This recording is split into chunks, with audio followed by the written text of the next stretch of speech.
Gold silver के भावों में हमने बेतहाशा तेजी बनते हुए देखी है। अगर आप 2025 को इवेल्युएट करेंगे तो गोल्ड में करीबन 40,000 रुपए के आसपास की तेजी आती हुई दिखाई दी है। अगर हम सिल्वर की बात करें तो सिल्वर में करीबन 80,000 के आसपास की तेजी बनती हुई दिखाई दी है। तो 2025 अगर हम गोल्ड सिल्वर के लेवल से बात करें तो बहुत शानदार रहा है। करीबन गोल्ड के अंदर अगर हम बात करें तो ऑलमोस्ट 30-40% के रिटर्न देखने को मिले हैं। सिल्वर में करीबन 70% के रिटर्न आते हुए दिखाई दिए हैं। तो अगर आप देखेंगे तो गोल्ड सिल्वर में पॉजिटिव ट्रेंड देखने को मिला और ये पहले से ही प्रिडिक्ट होने लग गया था, क्योंकि जब ट्रंप साहब ने इलेक्शन जीते थे 4 नवंबर को, तभी से लग गया था कि ट्रेड वॉर की सिचुएशन भारत में आ सकती है, ट्रेड वॉर की सिचुएशन पूरे ग्लोब में आ सकती है। उसकी वजह से कहीं ना कहीं सेफ हेवन के तौर पर हमने गोल्ड के अंदर एक बाइंग आती हुई देखी। प्लस हमने ये भी देखा कि जो सिल्वर की इंडस्ट्रियल डिमांड है वो यहाँ पर बढ़ती हुई नजर आई। हमने देखा चाइना की तरफ से सेंट्रल बैंक्स ने गोल्ड खरीदारी करी, रिटेल के अंदर गोल्ड के अंदर खरीदारी देखने को मिली।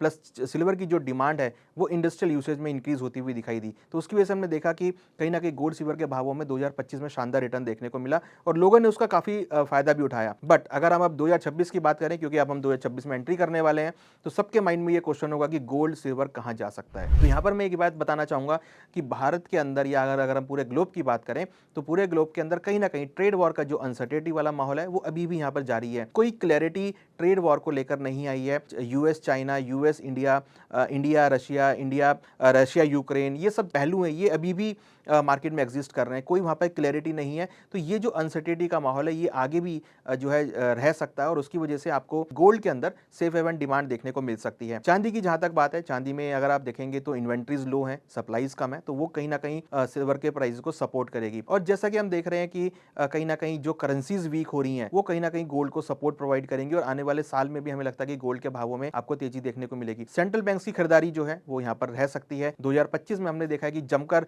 सेंट्रल बैंक्स ने गोल्ड में खरीदारी करी है, तो 2026 भी लग रहा है कि जो सेंट्रल बैंक है वो गोल्ड के अंदर खरीदारी मेंटेन रखेंगे। उससे काफी हद तक मार्केट को सपोर्ट मिलेगा। प्लस अगर हम इंडियन पर्सपेक्टिव से बात करें तो जिस तरीके से रुपया यहाँ पर वीक हो रहा है उसकी वजह से डोमेस्टिक मार्केट में गोल्ड के भावों में तेजी देखी जा सकती है। तो कहीं ना कहीं लग रहा है कि गोल्ड के भाव 2026 में भी आउट परफॉर्म करेंगे। गोल्ड के भावों में आपको सेफ हेवन डिमांड देखने को मिलेगी, गोल्ड के भावों में आपको इन्वेस्टमेंट डिमांड देखने को मिलेगी और कहीं ना कहीं अगर हम देखें तो जो सबसे बड़ा पहलू इस साल निकल कर आया वो है ईटीएफ की डिमांड। गोल्ड के अंदर हम, सिल्वर के अंदर हम ईटीएफ की डिमांड भी आते हुए देखेंगे। तो जो इन्वेस्टर ईटीएफ 2025 में निवेश नहीं कर पाए ईटीएफ के अंदर, वो शायद 2026 में अपने ईटीएफ के अंदर, गोल्ड और सिल्वर के ईटीएफ के अंदर इन्वेस्टमेंट करते हुए नजर आएंगे, जो कि मार्केट के अंदर एक नया पहलू है जिसके अंदर हमने काफी अच्छा एयूएम बनते हुए देखा है। तो अगर हम अक्रॉस द मार्केट बात करें तो अनसर्टेनिटी का माहौल भी शायद 2026 में आपको देखने को मिले, इन्वेस्टमेंट डिमांड गोल्ड सिल्वर में आपको देखने को मिले, इन्वेस्टमेंट के साथ साथ आपको हेज अगेंस्ट इन्फ्लेशन की डिमांड आपको देखने को मिले, प्लस जो करेंसी डेप्रिशिएट हो रही है उसकी वजह से भी गोल्ड और सिल्वर में आपको डिमांड देखने को मिल सकती है। तो अगर हम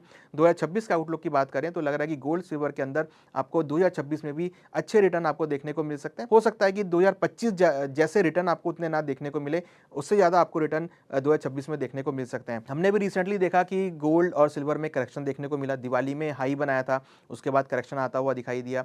तो अगर कहीं भी अनसर्टेनिटी का माहौल खत्म होगा, सीज फायर होता है या कोई भी ट्रेड डील होती है, कोई भी ट्रेड डील क्लियर होती है या युद्ध विराम होते हैं, तो उस केस में थोड़ी करेक्शन हम गोल्ड सिल्वर में देखते हैं। तो हमको ये भी ध्यान में रखना है कि अगर कोई भी पॉजिटिव पॉइंट होता है मार्केट्स में, कोई भी अनसर्टेनिटी खत्म होती है, कोई भी सीज फायर होता है या कोई भी ट्रेड डील के ऊपर संतोषजनक विचार होता है, तो फिर हो सकता है कि आपको गोल्ड सिल्वर में एक सपोर्ट देखने को मिले, जो कि बहुत छोटी अवधि के लिए रहेगा, क्योंकि गोल्ड के अंदर इन्वेस्टमेंट डिमांड जो है वो हमेशा बनी रहती है। जब भी गोल्ड नीचे आता है वहां पर लोग फिर खरीदारी करना चालू करते हैं। तो हमको एक ब्रॉड व्यू अगर हम देखें तो हमें लगता है कि 2026 में आपको गोल्ड सिल्वर के अंदर आपको दोबारा रिटर्न 2 डिजिट में रिटर्न आपको देखने को मिल सकते हैं। इसी तरीके से अगर आप गोल्ड सिल्वर और बाकी मार्केट के बारे में न्यूज जानना चाहते हैं, मार्केट के अपडेट्स जानना चाहते हैं, तो हमारे चैनल को सब्सक्राइब करें, फॉलो करें, लाइक करें और जब भी हम कोई अपडेट करेंगे आपको तुरंत उसके बारे में अपडेट मिलेगा।